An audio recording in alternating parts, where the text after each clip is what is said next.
I think that the public, the people of Earth throughout space and time, overall in general, maybe not at all times, but certainly at many times, and certainly in this time, really overestimate their capacity for the intensity of experience. And I feel like the word ecstasy is thrown around. Absolutely. And it's like thrown around for things that you can like buy at the store and drink and have like a fairly mundane, boring experience. And people are willing to be that enthusiastic about that experience.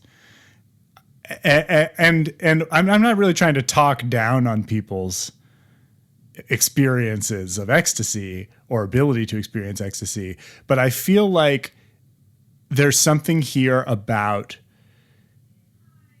the starvation of humanity for like real experience and the sort of crude ways that we as a civilization are trying to make up for it or find it and access it and not getting it. Do you see what I mean? Yes, absolutely. Yeah. And it's interesting because as far as we know, this is what precedented the need for ecstatic states to begin with. This is an untraceable history in that it reaches so far back into this basic human, beyond human connection, both to the divine and to everything else. It's like the way that we started to organize society and social order made it so that we had to develop states of ecstasy in order to cope with that existence. Ooh. So what are you saying about prior to that and our relationship to ecstasy as primordial beings? Well, I think much like many things when it comes to recorded history, you can see a lot of parallels between ecstatic states of ritual ecstasy and the dawn of agriculture. And so it's interesting that you use the word starvation because agriculture itself implies this hunger and this like survival need to feed people and to nourish them. But nature itself, as we've separated ourselves from it, as we created that word to begin with, is unpredictable. And as much as we can contain and try to exert some control over nature, we can't control it entirely. And so ecstasy and ecstatic states usually require some letting go of control, some loosening of a bond. And that can happen through imbibing substances. Often it did happen through vision medicine. But it can also happen in many other mundane ways, as we see in countless religious ceremonial traditions and cultures throughout time immemorial. And so what are we getting from that experience? What are we getting back from whatever sort of trade-off was made, like the civilizing trade-off that put us in this state of starvation for this experience? What would you say? How would you describe that which we get back when we let go of that control on purpose? Yeah, it's almost like we become reunited with this other side of ourself that was forsaken. And usually that is the kind of right-brained, not particularly logical, more feminized, quote-unquote, counterpart that is restored in the process of ecstasy. Yeah. So it's interesting that we went straight back to the beginning of human, like civilizations.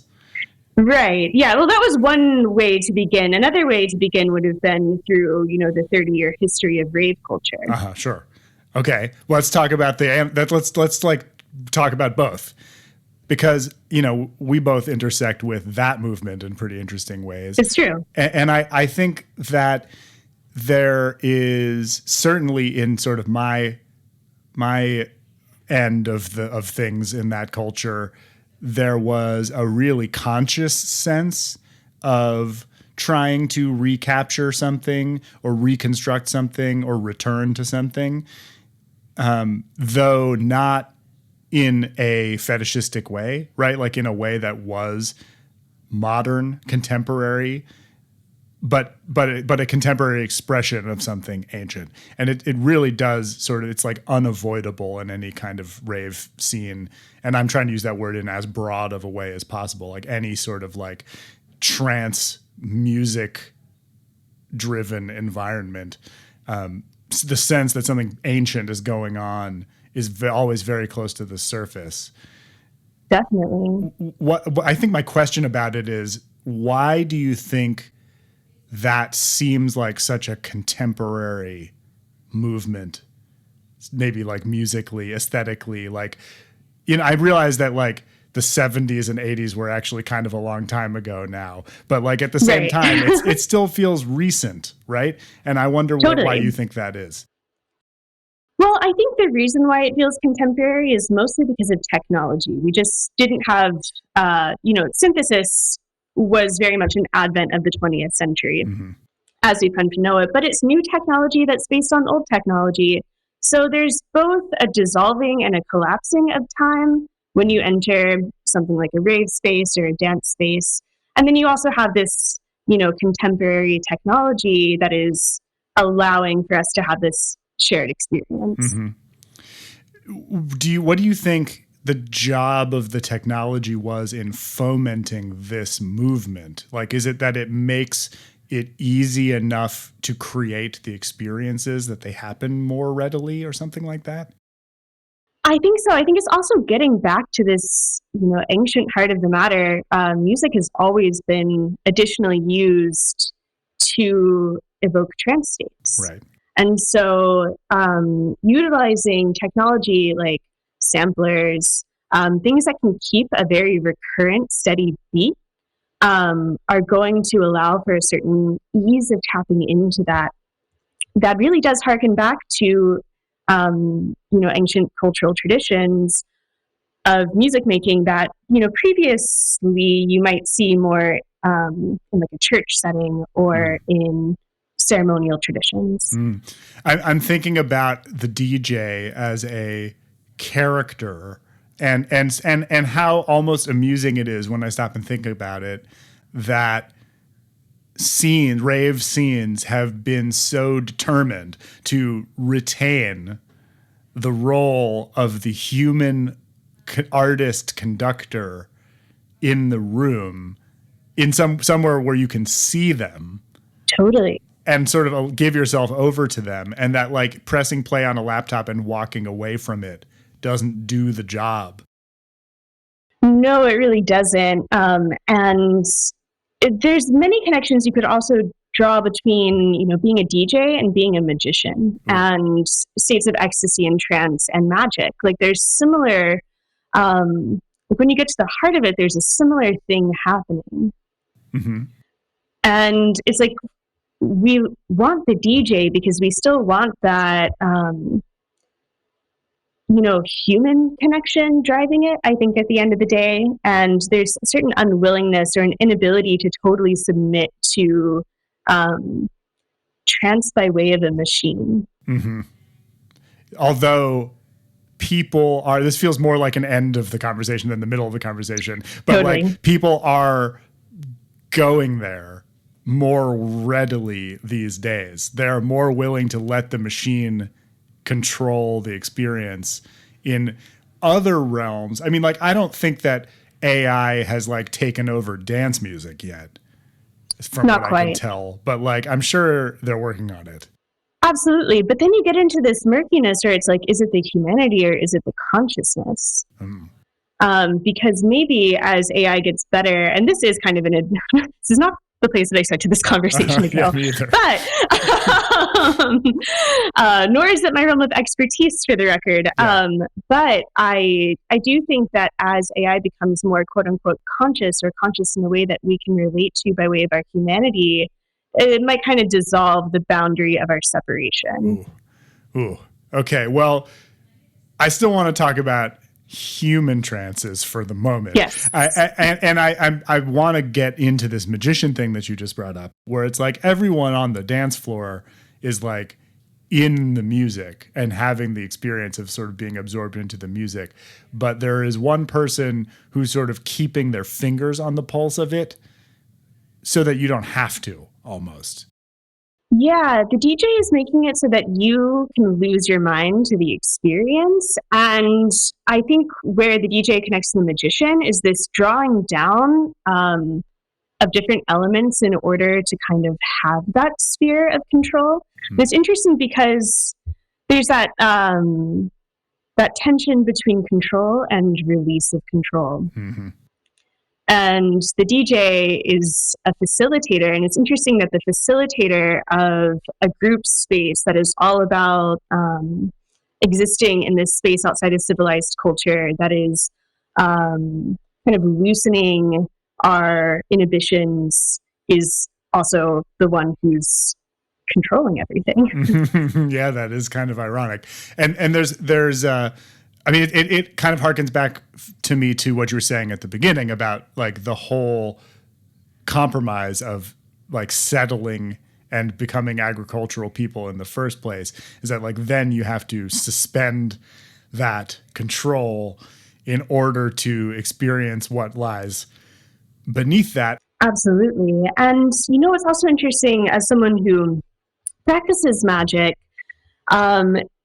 the control of it is also illusory, because for magic to be truly effective, you kind of have to lose the confines of your original goal. You have to forget it in some way in order for it to be most effective. At least that's my experience of spellcasting, is it necessitates some forgetting in order to stake. And the suspension of disbelief, you're right. It's like it's on both sides too. Like the performer has to lose themselves also in order for the experience to be complete. And like there's now I'm thinking about DJs. I'm thinking about all of the electronic music I've ever seen live, actually. And there's like a huge variation between people in terms of their immersion level. And it's really interesting to me how much I've enjoyed the shows where like the person's got this intent look on their face. They're always like up in the controls. They've got like one headphone on. They're like turning some knob for 45 seconds and they're not paying attention to anything else. Like that tension is so much more engaging to me than the shows that many shows and parties that I've been to where they press the space bar and then they throw their hands in the air and dance with everyone. Totally. It's like you kind of, if you're in this space where you are releasing control for all intents and purposes, you kind of want someone to still have their finger on that pulse. Yeah. Yeah. But it's even like, you know, there's like jokes about DJs doing stuff, and a lot of musicians make these kinds of jokes in the company musicians too, of like, you know, they're being like more like the DJ is like just doing stuff that's, you know, just twiddling knobs, just like it's like part of a performance, right? And it may not even necessarily actually literally have any effect on the sound at all, but it still does something. And I'm not saying that that's what they're all doing. It's just like that the engagement that the DJ has with what's going on is like sometimes self-conscious and sometimes it's not. But it makes it, I'm just like perplexed at how much of a difference it makes. Totally. Yeah. And we're kind of coming off this big public headline about like Grimes botched DJ set at Coachella. Yeah.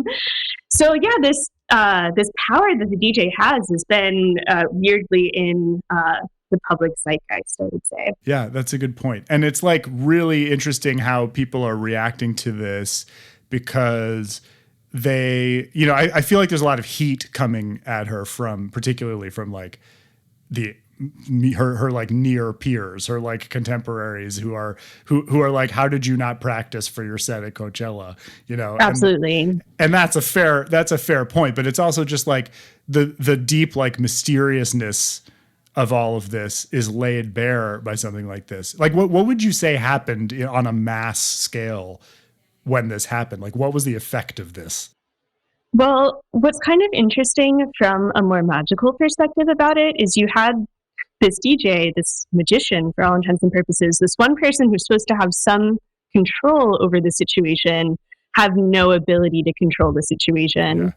And she was kind of losing her mind on stage about it, which is interesting. So we are watching a DJ having kind of a Dionysian experience of kind of a personal hell-inflicted trance space. Yeah. Ooh. And that was not her job was to like provide facilitate that experience to other people. Right, yes. Oh, that's such an interesting take on why people are so mad. It's like they were deprived of their ecstatic experience by it. Totally. I want to ask a question about your own practices. And you've spoken just a tiny bit about like magical practices, but you also are like a practitioner of the musical trance arts. And I want to know what called you into that role, if there's anything you can say about it. Well, there's an intimate connection between music and magic. And, you see it hinted and alluded to in various magical traditions that come out of the Hellenistic sphere. So I think there's a very natural connection. The role of the musician, much like the role of a magician, is you're a bit of an intermediary between worlds. And your role is to kind of translate the experience in some way. And so why you? How did you know? Oftentimes I think when one falls into these roles, they choose you more than you choose them.